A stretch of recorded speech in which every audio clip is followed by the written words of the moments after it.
les da la bienvenida en el marco del Mes de la Cultura Democrática Campeche 2003 y les agradece el acompañarnos en la conferencia denominada Candidaturas Independientes. Presiden este acto el consejero presidente del Consejo General del Instituto Electoral del Estado de Campeche, profesor Jesús Antonio Sabido Góngora.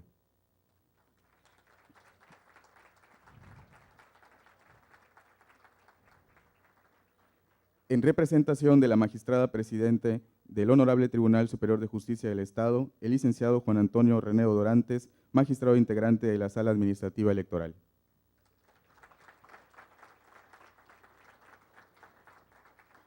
La doctora Leticia Catalina Soto Acosta, presidenta del Instituto Electoral del Estado de Zacatecas, nuestra conferencista invitada.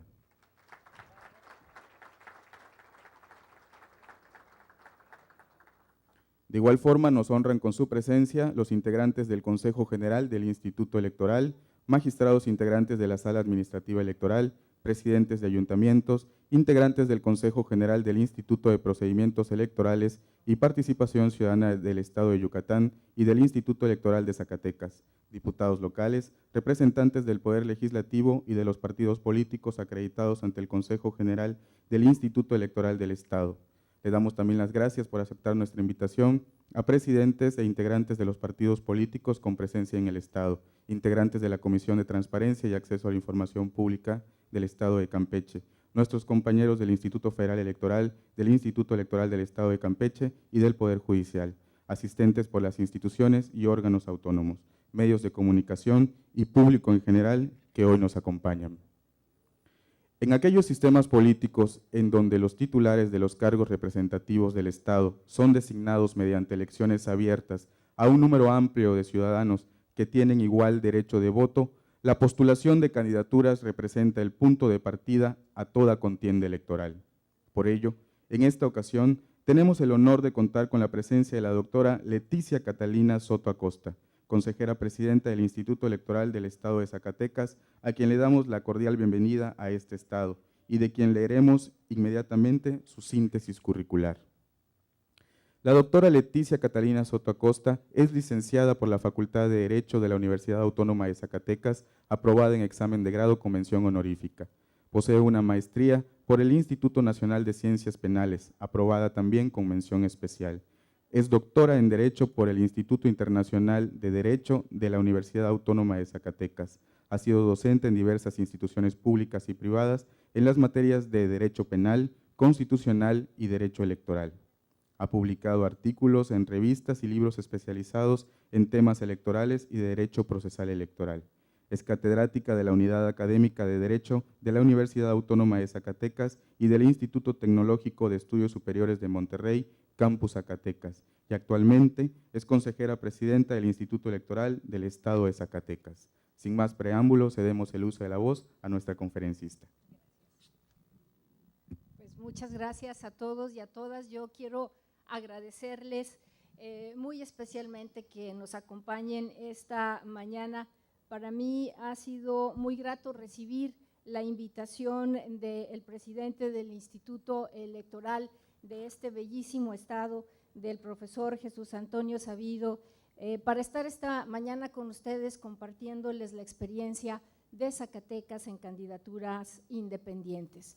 Saludo con aprecio a las señoras y señores consejeros electorales, integrantes del Consejo General del Instituto Hermano, y desde luego saludo con aprecio al magistrado representante de la presidenta del Tribunal de Justicia de este estado y además del Tribunal o de la Sala Administrativa Electoral de este estado. Muchas gracias por acompañarnos, magistrado. A los presidentes de los partidos políticos, muchísimas gracias por estar aquí. Me parece que es un tema de relevancia fundamental el que vamos a tratar esta mañana y desde luego pues a todos los interesados en este tema, los funcionarios y funcionarias electorales de este instituto, a los señores, señoras diputados que nos acompañan, que me parece que resulta fundamental podernos reunir en este tema. Pues el tema que me trae acá a esta bellísima ciudad, vengo de una ciudad colonial, como ustedes saben, en donde la riqueza cultural estriba en que somos una cultura que se genera a partir de la minería, la explotación de los minerales en Zacatecas. Por lo tanto, vengo de una ciudad en donde no hay mucha agua, lo que hay es muchos minerales, muchos cerros, no hay mucho verde, y entonces llegar aquí a este paisaje rico en colores, rico en lo verde, en el agua, en los azules, pues es desde luego una invitación a disfrutarlo. Y además ayer tuve la oportunidad de pasear por esta bellísima ciudad amurallada. Entonces, con este ánimo pues festivo de estar con ustedes, quiero platicarles cómo fue la reforma electoral en Zacatecas y qué ha implicado para el Instituto Electoral el estar ahora siendo uno de los 2 estados que, como ustedes saben, tenemos candidaturas independientes. Zacatecas y sus vecinos de Quintana Roo, sus vecinas de Quintana Roo, estamos metidos en esta dinámica ya como los primeros estados en haber regulado las candidaturas independientes a partir de la reforma del 9 de agosto del año pasado. La importancia que estriba este par de ejercicios es porque, sin duda alguna, se van generando los precedentes legislativos y jurisdiccionales que te darán la oportunidad de que el legislador federal, el Congreso de la Unión, cumpla de modo oportuno con el artículo transitorio de esta reforma constitucional al artículo 35 del 9 de agosto, que establece que los estados y la federación deberán de hacerle las modificaciones a las leyes correspondientes para ajustarse a esta reforma al artículo 35 de la Constitución. Iniciamos con esta reforma el 9 de agosto una nueva etapa en el sistema electoral mexicano, y eso a mí me parece que resulta fundamental dejarlo establecido esta mañana. Una de las grandes cuestionamientos que se hacen a la reforma del 35, que aprueba el derecho de los ciudadanos y las ciudadanas a ser registrados como candidatos independientes, una de las grandes críticas que se hacen es que no se reforma el artículo 41 constitucional, que establece todo el sistema electoral mexicano.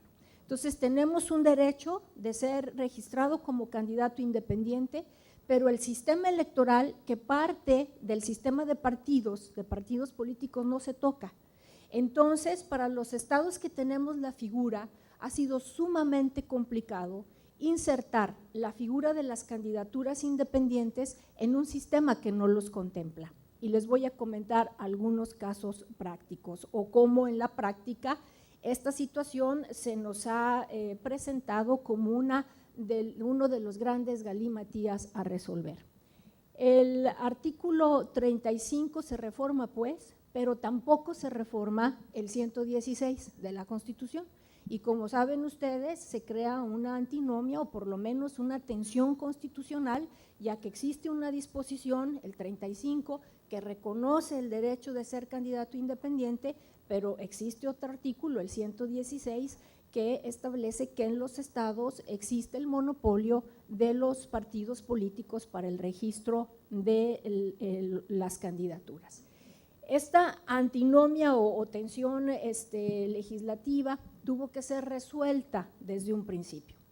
En Zacatecas, en la legislatura del estado aparece un movimiento a partir del 9 de agosto de un grupo de diputados que se manifiestan a favor de que en Zacatecas se apruebe la candidatura independiente.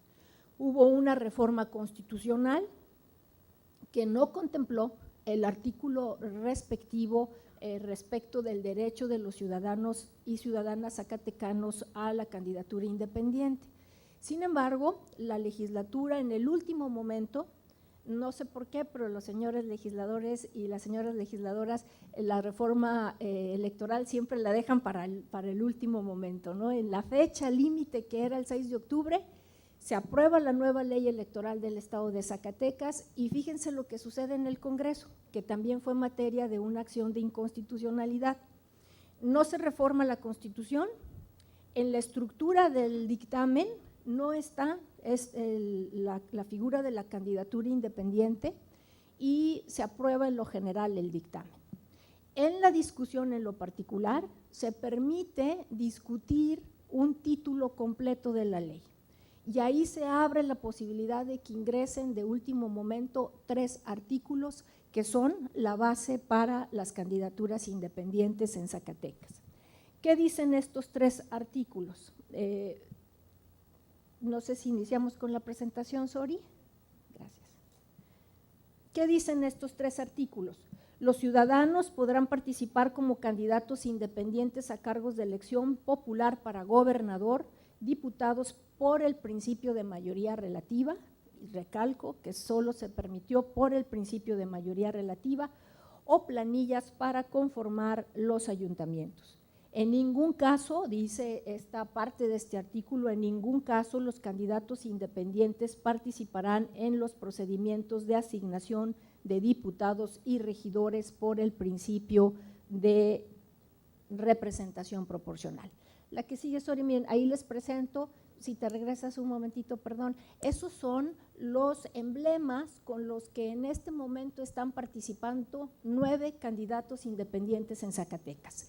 Ya les platicaré un poco de los emblemas y nos regresaremos a la lámina. Por lo pronto solo quiero presentarles a ustedes que en esta ocasión pues tenemos la presencia de estos 9 emblemas. Les comentaba yo que se aprueba la reforma en esta discusión legislativa, que no hay reforma constitucional, solo es legal, adelante. Y contra esta reforma se presentan acciones de inconstitucionalidad. La Suprema Corte de Justicia de la Nación las resuelve el 12 de diciembre. Recuerden que la ley aparece en octubre. La acción de inconstitucionalidad se presenta al final del periodo permitido para presentarla. Estas acciones de inconstitucionalidad las presentan las dirigencias nacionales de partidos políticos. La presenta el PRD, Movimiento Ciudadano y el Partido del Trabajo. Estos 3 partidos presentan la acción de inconstitucionalidad a nivel nacional, las dirigencias nacionales. ¿Qué dicen ellos en esta acción de inconstitucionalidad? Primero, que no hubo reforma constitucional en Zacatecas. Segundo, que la regulación es insuficiente y que no permite una debida cumplimiento del principio de certeza jurídica, que como saben es básico en los procesos electorales o es el principio constitucional, uno de los que nos rigen. El artículo 18 de nuestra ley establece lo siguiente: para la procedencia del registro de los ciudadanos que pretendan de manera independiente una candidatura, deberán comunicarlo al Consejo General, fíjense, por lo menos 10 días antes del inicio del registro de las candidaturas.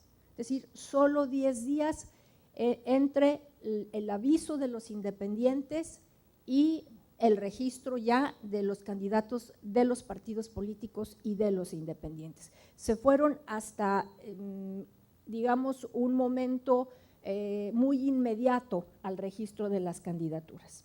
Y además, este artículo 18 estableció el número o la forma de demostrar el apoyo ciudadano. El artículo 18 dice que deben de presentar relación de apoyo ciudadano que contenga el nombre, domicilio, clave de elector y firma autógrafa de cada uno de los ciudadanos que respalden dicha candidatura en la demarcación correspondiente.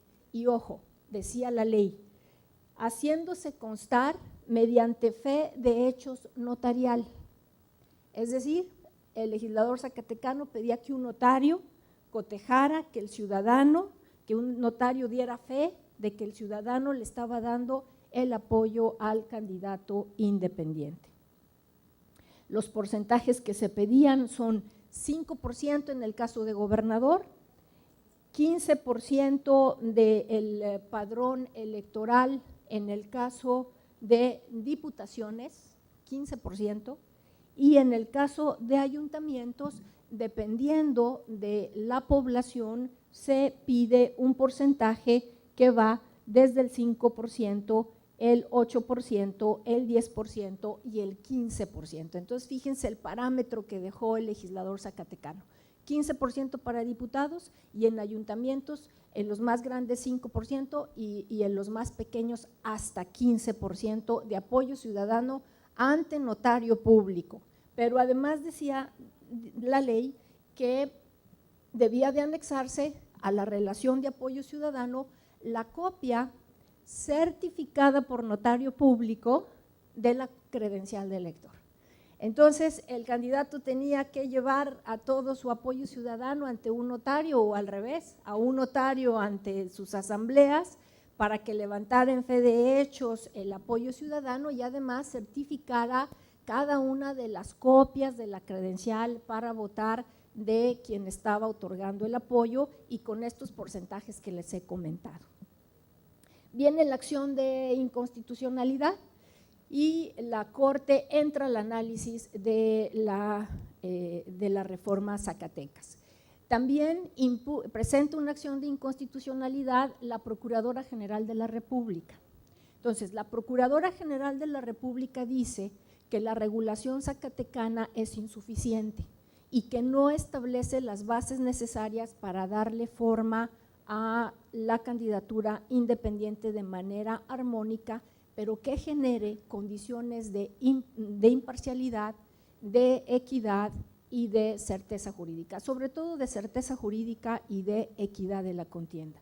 Porque fíjense ustedes, el artículo 19 de la ley dice que el candidato independiente que obtenga el triunfo en la elección podrá recuperar del instituto en el siguiente ejercicio fiscal hasta un 50% de los gastos erogados hasta el tope de gastos de campaña durante su campaña política. Es decir, el modelo es que el candidato independiente gasta, solo si gana, sí y solo si gana, se le retribuye el 50% de lo que gastó en la campaña.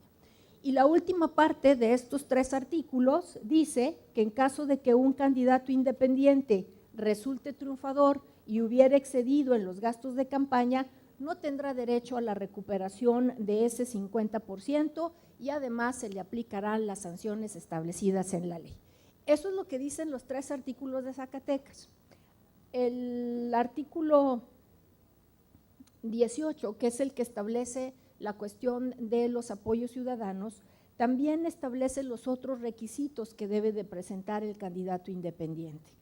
Es un comité de campaña, ojo, no se obligó a la conformación de una asociación civil, que es el otro modelo posible, en donde haya una asociación que apoye al candidato independiente. En Zacatecas no, en Zacatecas fue únicamente un comité de campaña, designar un tesorero, presentar su plataforma electoral, designar a la persona encargada del manejo de los recursos, aperturar una cuenta bancaria en el Estado y presentar como un presupuesto, porque dice un informe relativo al monto de los recursos que pretende gastar y el origen de los mismos. O sea, el candidato independiente nos presentó un presupuesto donde dijo pienso gastar tanto y lo voy a obtener de tal fuente.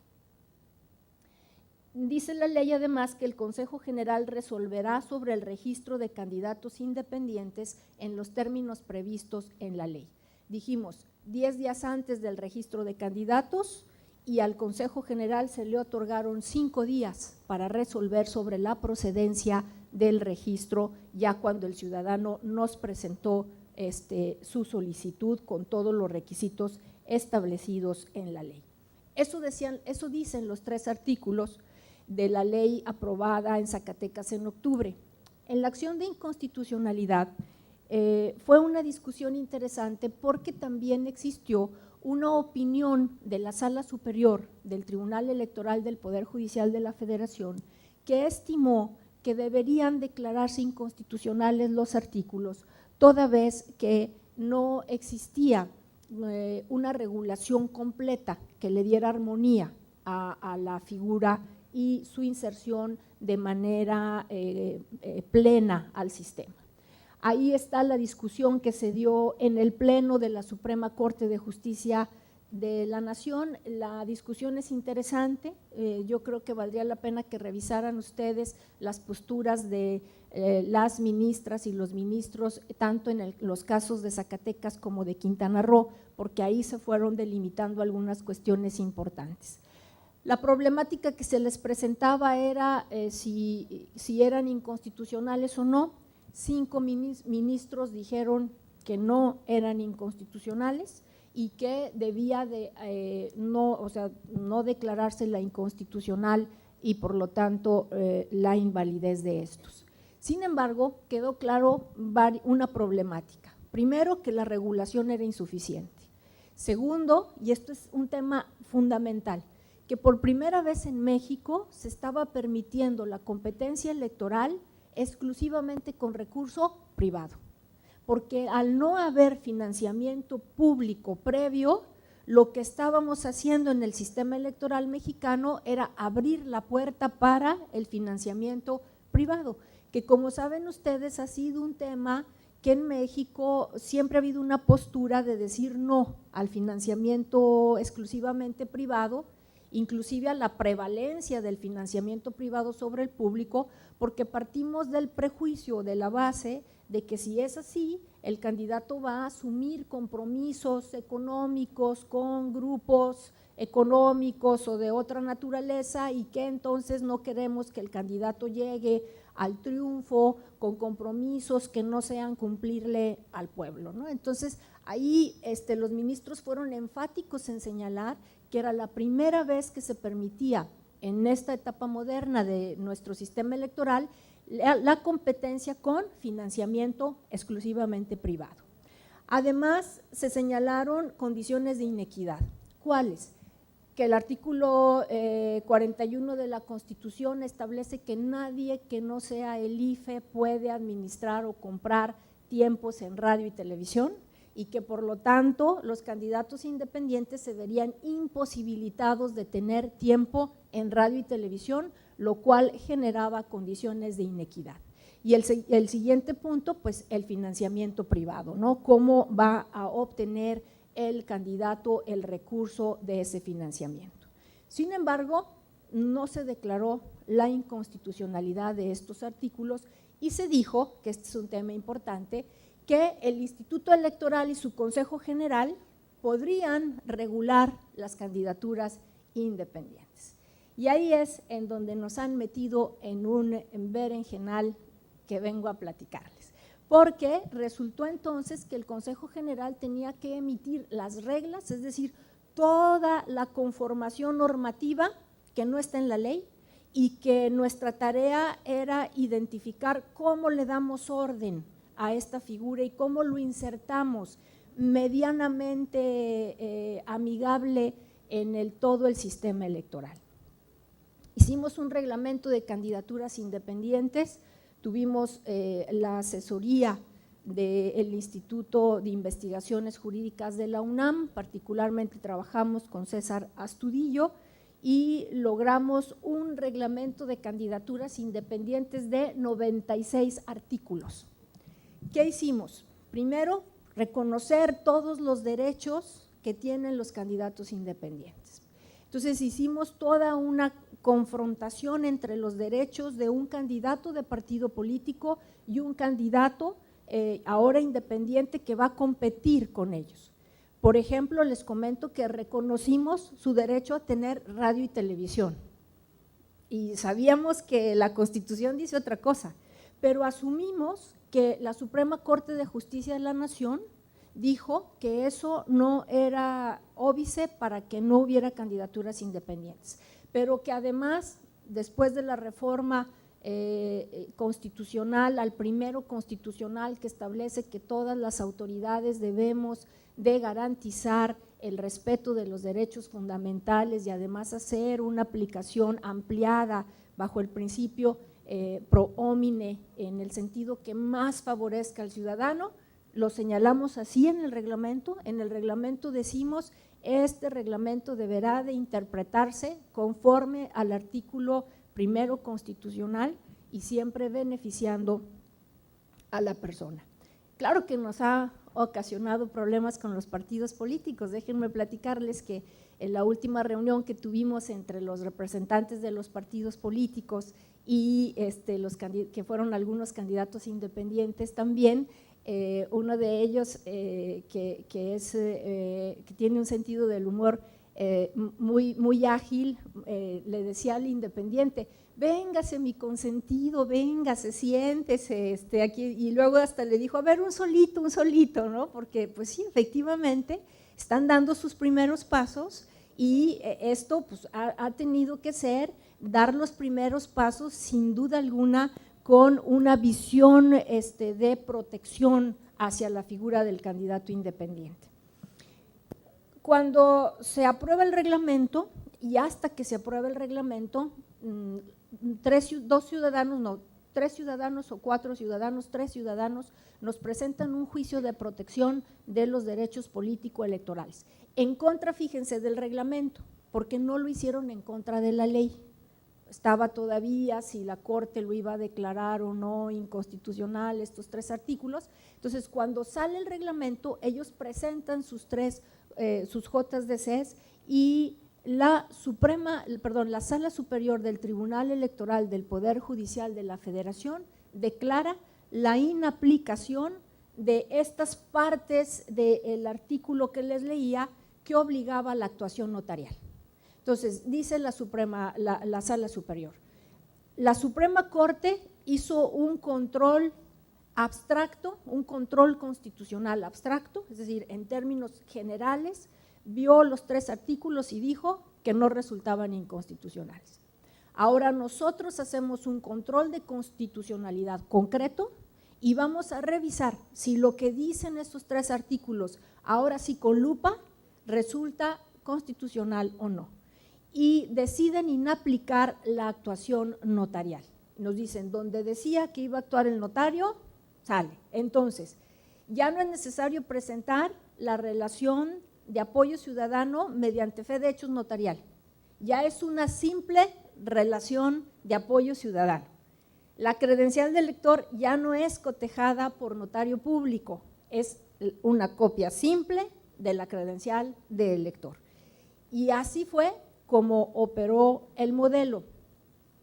Les platico que antes de que se resolviera estos JDCs, nosotros ya habíamos emitido la convocatoria y en la convocatoria pedíamos la actuación notarial y pedíamos la copia certificada por notario público, lo que nos llevó a modificar la convocatoria en base a esta resolución y quitarles los requisitos del notario a los candidatos independientes.